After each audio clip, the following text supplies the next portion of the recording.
کہتے تھے کہ ہم یوں کر دیں گے، ہم یہاں کر دیں گے، ہم وہ کر دیں گے۔ اوے بابا اساں تا پہلے دن آ گیا سی کہ اے انہاں دے بس دی گل نہیں ہے۔ اللہ من شرور انفسنا ومن سیئات اعمالنا من يهده الله فلا مضل له ومن يضلله فلا هادي له ونشهد أن لا إله إلا الله وحده لا شريك له ونشهد أن سيدنا ونبينا وحبيبنا ومولانا محمدا عبده ورسوله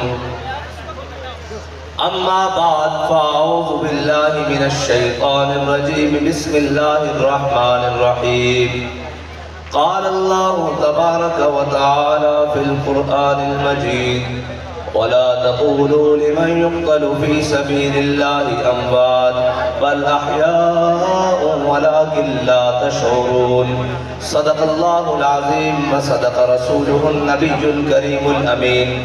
إن الله وملائكته يصلون على النبي يا أيها الذين آمنوا صلوا عليه وسلموا تسليما الصلاة والسلام عليك يا سيدي يا رسول الله وعلى آلك وأصحابك يا سيدي يا خاتم النبيين۔ معزز سامعین محترم، ہم شہید ناموس رسالت کہ آج سالانہ عرس پر حاضر ہیں، وہ شہید کہ جس کے بارے میں اقبال کہتا ہے ان شہیدوں کی دیت اہل کلیسا سے نہ مانگ۔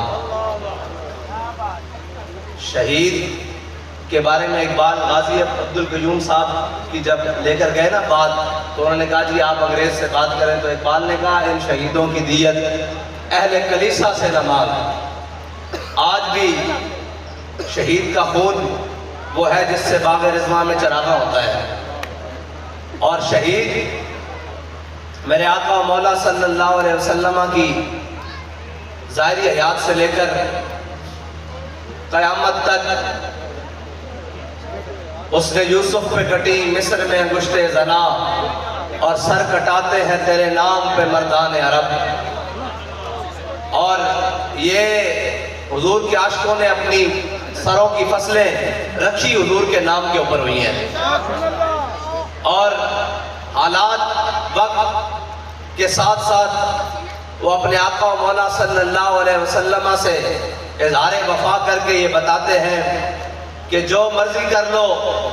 جہاں مرضی جتنے مرضی فتنے کھڑے کر لو، لیکن ہم اپنے آقا و مولا صلی اللہ علیہ وسلم سے بے وفائی نہیں کر سکتے، اس لیے کہ ہماری ماؤں نے ہماری گھٹی میں لوری صدقے یا رسول اللہ کی دی ہے، اور سارا کچھ برداشت کر سکتے ہیں، حالات کی سختیاں برداشت کر سکتے ہیں، اور سارا کچھ برداشت کرنے کے باوجود ہم یہ کہتے ہیں کہ جناب جب بھی موقع بنا، جب بھی کوئی بات آئی، ہم اپنی جان مال اور اولاد کے ساتھ حضور کے نام پر قربان ہوتے رہیں گے۔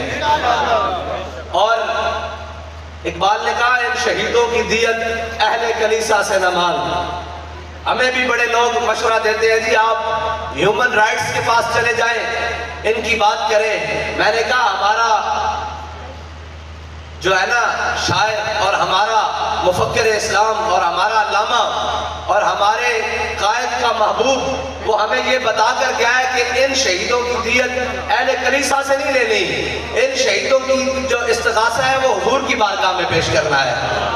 اور حضور جب ان کی داد رسی فرمائیں گے اور لوگ کہتے ہیں جی آپ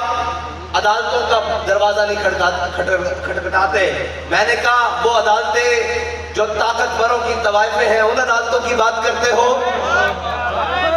اور ان عدالتوں کی بات کرتے ہو جو طاقتوروں کے لیے رات کو کھلتی ہے۔ ہم اپنا مقدمہ اس بارگاہ میں لے کر گئے ہیں جو نہ رات دیکھتی ہے نہ دن دیکھتی ہے، وہ بارگاہ 24 گھنٹے کھلی ہوئی ہے،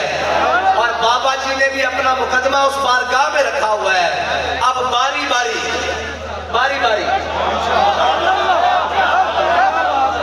بھائی اتنا ہی پوچھنا سی کہ بابا جی آپ کی کیسن کہ وقت آنے پتہ لگے گا غدار کون ہے، تے میں پوچھنا سی کوئی پتہ لگیا غدار کون ہے؟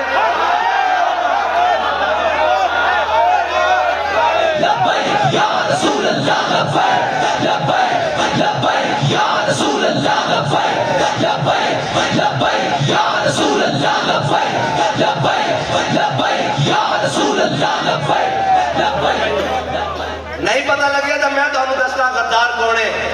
ہارا بندہ جس نے حضور دا کلمہ پڑھیا وہ حضور دا وفادار نہیں ہو غدار ہے پھر ہون او وزیر اعظم میں پھر لفظ ہو کہہ دیں میرے ساتھی کہتے ہیں جی نہیں ہاتھ تھوڑا رکھیا کرو اور لانتی اعظم وہ کہنا کہ کیا ضرورت تھی امریکہ سے تعلقات بگاڑنے کی میں نے کہا کوئی ضرورت نہیں تھی حضور سے تعلقات بگاڑنے کی کوئی ضرورت نہیں تھی حضور کو ناراض کرنے کی اب تم سے راضی یہ کفر کبھی بھی نہیں ہو سکتا تمہارا انجام انشاءاللہ حضور کے غلام اپنی آنکھوں سے دیکھیں گے اور اسی دھرتی پر دیکھیں گے اور جناب کہتے تھے کہ ہم یوں کر دیں گے ہم یہاں کر دیں گے ہم وہ کر دیں گے اوے بابا اساں تا پہلے دن آکیا سی کہ اے انہاں دے واسطی گل نہیں ہے عشق دا ذائقہ ذوق والا جس چکھ لیا سوئی جان دائی ہاں جنہاں نوں عشق دا ذائقہ لگیا سی نا وہ تا میدان احد وچ زخمہ تو خون بہ رہا سی پنڈلیاں ٹوٹیاں ہوئی سن اور جناب تلوار تے تیر تے